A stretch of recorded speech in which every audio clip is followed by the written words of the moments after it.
Welcome back to a new video, guys. Today we are going to be looking at a buff gone completely wrong. That is the buff of the cannon cart in the August balance changes just a few weeks ago. So this is the deck we're going to be playing with today, featuring of course the cannon cart as one of our main offensive units. Our primary tank in this deck is going to be the Giant, along with the Night Witch, Royal Ghost, and Mega Minion to support. Also in this deck, we are going to be rocking the triple spells. We got a Fireball, Zap, and Log all in there, ready to take out whatever troops our opponent might throw at us. So now that we know the background of this deck, let's go ahead and jump into some battles and see how we do playing this Giant cannon card deck. Alright guys, here is the first battle, and we are going up against a Hog Mega Knight balloon deck, which is actually a lot more popular than it seems based off that long string of names I just threw out.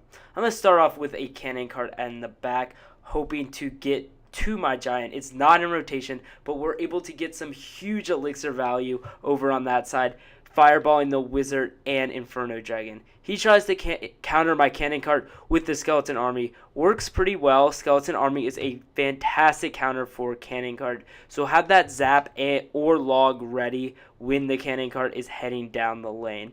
Inferno Dragon barely does any damage, so we're good to take that. And it's time to build up again. Placing that Night Witch in the back, and my opponent decides to push me. Hog Valkyrie with an absolutely terrible rage spell. Don't know what he was thinking there, but my Royal Ghost and Mega Minion are able to clean that up a little bit as I support with a Giant in front, turning my defense into a huge counter push. And that Wizard was a waste on the left side because now he has 0 elixir to defend his right side from my Giant, Royal Ghost, and Mega Minion. And sure enough, that tower is going to fall quickly. I'm going to support with the cannon cart, trying to go for the 3 crown, but I definitely need to counter that balloon on the left side, unless I might be tied up 1-1 here. Skeleton Army is again going to be able to take out the Giant and cannon cart. I was lacking the elixir for the Zap until right then, so I'm only able to take down half of his King Tower, which is a lot less than I was hoping for. Still, we have a very clear lead, about 2/3 of the way through this battle, so we just need to defend well and hopefully push for the 2 or 3 crown if we have the chance. There goes another Hog Valkyrie Rage combo. Royal Ghost and Night Witch isn't the best counter here, but we are going to have another huge counter push coming the way, especially when that Wizard locks onto the Giant instead of the Bats. Skeleton Army is zapped away. I'm going to hit him with the Crying Face. Just a little bit of BM right there for you. And the tower is just barely going to stay alive as we are able to take out that Wizard. And here comes the same push yet again. Hog and Valkyrie. Both cards are super strong right now, and the Valkyrie definitely needs to be addressed in the next balance change. But the Inferno Dragon is going to melt some of my troops. He finally plays the Mega Knight. And with the Night Witch barely alive, it's going to spell a huge counter push for me as I throw in Giant and cannon cart. He goes ahead and plays Skeleton Army again. We zap away, but not before it takes out the Giant. But at this point, 2-0, we're going to try and go for the 3 crown here. Unfortunately, we are going to fall just painfully short, but we will still take that decisive win as we wrap it up with a 2-1 victory. Let's go ahead and jump into our second battle of the day. This guy's going to be rocking a Prince Valkyrie deck.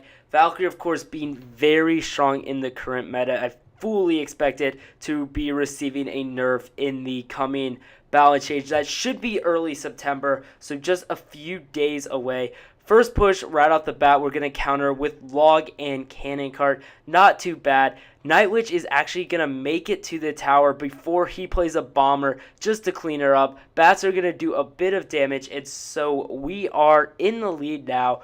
Only 40 seconds into this battle. We got a mini P.E.K.K.A bomber. Tried to play that Mega Minion so that it would take out the bomber, but no can do. And the mini P.E.K.K.A is going to get one swing onto the tower, which does a ton of damage.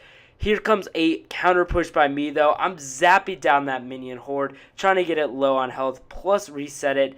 buying time for my Mega Minion to take it down. Giant will get a few hits on the tower, which does a good amount of damage. That tower is about halfway gone now, and we haven't even reached the halfway point in the battle. We got the Night Witch there to clean up the rest of the defense, and we're about at a reset where we're going to try to build up another big push with that Giant to take everything down. He plays a Wizard, which is the perfect opportunity for me to fireball. I got the log still so I can finish it off, plus reset the Prince's charge. I don't have a great counter there for the Prince, so we're going to play the Giant. Sometimes playing a tank unit in front of your tower is the way to go, and you can just allow your tower to clean up the rest of that unit. A mistake on the Mega Minion there, shouldn't have played that one, but it is going to help me take out the Mini P.E.K.K.A. a bit. Royal Ghost just narrowly avoids having the Mini P.E.K.K.A. get a hit on the tower. Good close play by me there. And we are in double elixir, which gives me the advantage since I am playing a beatdown deck. We got that cannon cart locked onto the Valkyrie. Fireball completely misses the cannon cart, and I'm going to play a Giant there to stay in front of the cannon cart plus distract the Valkyrie. Another Fireball onto the Wizard, and that tower will fall there with 30 seconds left in this battle. We're looking good, just got to play defense for a bit longer. Gonna start with a Night Witch in the back just to keep the pressure on. We got Prince and Minion Horde, which is a scary combination, especially once the freeze comes out. But luckily he missed one of my bats, which is able to clean up most of those minions, and the late cannon cart will take out the Prince. We got 5 seconds left. Just gonna play that quick kind of a BM counter push there, and we're gonna easily be able to take this second battle 1-0. So in our final attack here, we are going up against one of the most meta decks in Clash Royale at the moment. That's going to be a minor Royal Hogs 3 Musketeers deck. The absolute the prime example of split pushes, honestly. I'm going to fireball that first one, just get everything out of the way. Surprisingly, the Fireball is actually a really, really great counter to the Royal Hogs. A lot of people don't think so, but depending on the level, it can completely clear the Royal Hogs without even getting a hit onto the tower. Speaking of hits onto the tower, the Battle Ram is going to connect right there. My cannon cart's not going to be enough to finish it off, but we are able to do a split push right here with the Giant and cannon cart. He has almost no elixir, and we are able to save our cannon cart just before it goes down. That tower is falling so fast, and in fact is going to go down only a minute into this battle, thanks to a very strong counter push from that initial battle ram that put me behind. So now we just gotta hold on for another 2 minutes.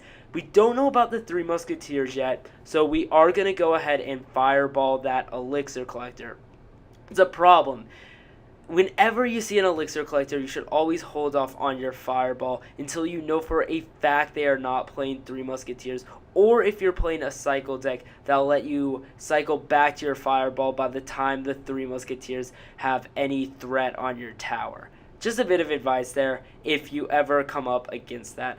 I didn't know, so I'm going to go ahead and just try to defend as best as possible. I'm going to log back the Royal Hogs and the 1 Musketeer. Mega Minion didn't lock onto the Musketeer originally, but it is able to take it out, which actually gave me a huge advantage. We also countered on the left pretty well, not too bad of defense. Now we're in double elixir, and this time the advantage is going to be against me, as he is rocking a 9 elixir card that can severely injure my tower. Zap there is going to reset the battle ram and kill the bats, and my Night Witch plus cannon card is easily able to finish all of that off for a solid defense. We're throwing a Giant, throwing the cannon card, and those bats will be taken down. But we got a decent push here. Fireball coming, but nothing else to kill them right there, as my 2 support cards are distracted by the battle ram. Now we just got to defend this one last big push. Royal Hogs, 3 Musketeers, Royal Ghost to take out the Musketeer on the left, and the log is going to clear everything on the back. We played really good defense there, but our towers are looking kind of low. Just going to do a quick push there just to make sure that I can get the 2 crown if possible, and this goes to overtime. It's not going to, and we're going to take the 3rd game here with a pretty convincing 1-0 win. For the video, guys, I hope you enjoyed those battles. If you are still with us this far, make sure to like and subscribe so that you don't miss any new content in the future. And of course, don't forget to play this deck before the cannon card is likely getting nerfed in the next balance changes, so get use out of it right now. Thanks a ton for watching. I'll see you guys soon with a brand new Clash Royale video.